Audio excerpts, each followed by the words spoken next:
Assalamualaikum warahmatullahi wabarakatuh. Alhamdulillahirabbil alamin. Assalatu wassalamu ala asrofil anbiya'i wal mursalin sayyidina wa maulana Muhammadin wa ala alihi wa sahbihi ajmain, amma ba'du. Pertama-tama, marilah kita panjatkan puja dan puji syukur kita kehadirat Allah Subhanahu wa taala, karena atas limpahan rahmat dan berkahnya lah kita mendapatkan nikmat sehat, nikmat iman sampai pada detik ini. Tak lupa selawat serta salam kita haturkan kepada junjungan kita Nabi besar Muhammad SAW yang telah menjadi teladan bagi umatnya, yang telah membawa umatnya dari zaman kegelapan menuju zaman yang terang benderang sampai saat ini.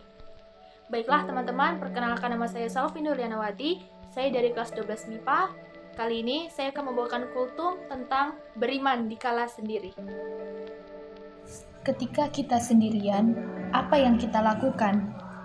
Sendiri itu adalah ujian buat kita. Sendiri itu adalah sesuatu yang terkadang kita banyak tidak melakukan sesuatu yang baik.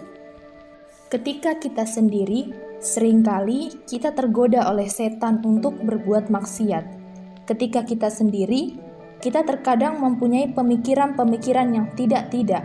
Sementara salafus soleh terdahulu, mereka lebih takut kepada Allah di saat sendirian daripada ketika di hadapan orang. Maka, kewajiban kita agar kesendirian kita tidak berubah menjadi malapetaka, kita harus membekali hati kita dengan rasa takut kepada Allah Subhanahu wa taala. Kenapa? Karena banyak orang yang bertakwa kepada Allah ketika terlihat orang banyak. Banyak orang yang dia meninggalkan kemaksiatan ketika dilihat orang lain. Tapi, ketika dia sendirian, dia tidak peduli dengan batasan-batasan Allah Subhanahu wa taala. Tentunya, kita tidak ingin masuk ke dalam hadis Nabi yang diriwayatkan Abu Daud. Nabi Shallallahu alaihi wasallam bersabda bahwa kelak pada hari kiamat akan datang seorang laki-laki yang membawa pahala yang besar sebesar gunung-gunung Tihamah. Lalu kemudian Allah Subhanahu wa taala menghancurkan leburan pahala-pahala mereka. Lalu para sahabat bertanya, "Siapa mereka wahai Rasulullah?" Kata Rasulullah Shallallahu alaihi wasallam, "Sesungguhnya mereka adalah saudara kalian dan dari golongan kalian. Mereka mengambil malam sebagaimana kalian ambil. Akan tetapi mereka adalah kaum yang jika bersendirian mereka berani untuk melanggar hal yang diharamkan Allah." Hadis riwayat Ibnu Majah. Kita tidak ingin masuk dalam hadis tersebut yang mengakibatkan akhirnya amalan solih kita, pahala-pahala kita digugurkan oleh Allah Subhanahu wa taala. Saudaraku, Allah Subhanahu wa taala memuji orang yang takut kepada Allah di saat sendirian.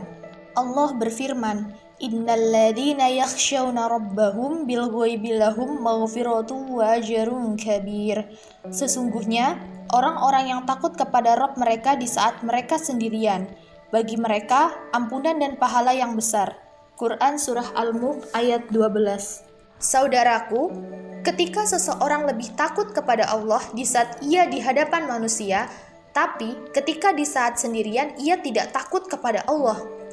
Ini yang dikhawatirkan. Kenapa demikian? Yang dikhawatirkan adalah kalau ternyata ia wafat dalam keadaan kesendiriannya tersebut. Makanya kata Rasulullah Shallallahu alaihi wasallam, yang artinya sesungguhnya seseorang mengamalkan amalan ahli surga menurut apa yang tampak bagi manusia, padahal ia termasuk ahli neraka. Hadis riwayat Bukhari dan Muslim. Masya Allah, bayangkan dia beramal soleh sebatas yang tampak kepada manusia, kata Rasulullah. Ternyata ia termasuk penduduk api neraka. Kita tidak ingin tentunya masuk di dalam hadis tersebut. Perhatikan hadis tadi. Rasulullah mengatakan, "Fima yabdulin nas", yang artinya sebatas yang tampak kepada manusia. Di hadapan manusia dia kelihatan takut pada Allah, tapi ketika dia sendirian dia menjadi orang yang tidak takut kepada Allah Subhanahu wa taala. Nauzubillah. Maka kita perlu untuk lebih takut kepada Allah di saat kita sendirian. Allah terkadang menguji kita di saat sendirian itu dengan maksiat di mata kita. Nah, saudaraku, kalau dahulu di zaman sahabat, Allah menguji mereka dengan binatang buruan yang mudah diambil, lalu Allah mengatakan agar Allah tahu siapa yang takut kepada Allah di saat sendirian.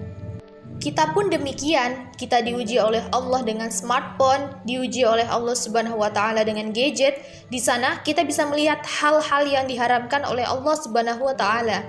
Terkadang ketika kita sendirian, tidak ada orang yang melihatnya. Ternyata kita menjadi orang yang tidak takut kepada Allah. Ternyata kita menjadi orang yang berani untuk melanggar batasan-batasan Allah. Kita tidak ingin, saudaraku, hal itu terjadi pada diri kita. Bagaimana caranya? Yaitu dengan cara mempertebal rasa takut kepada Allah dan muraqabah. Diri kita selalu diawasi oleh Allah. Ingat, Allah Subhanahu wa taala mengetahui gerak-gerik kita.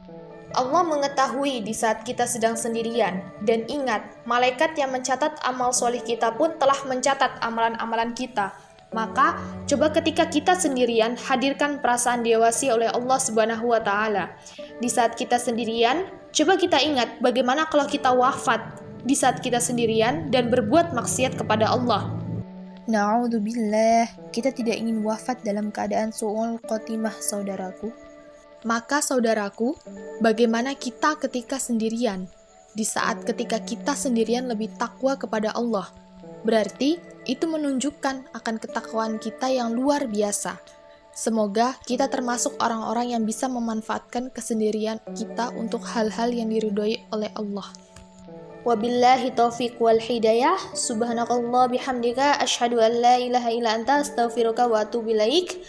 Kurang lebihnya saya mohon maaf. Assalamualaikum warahmatullahi wabarakatuh.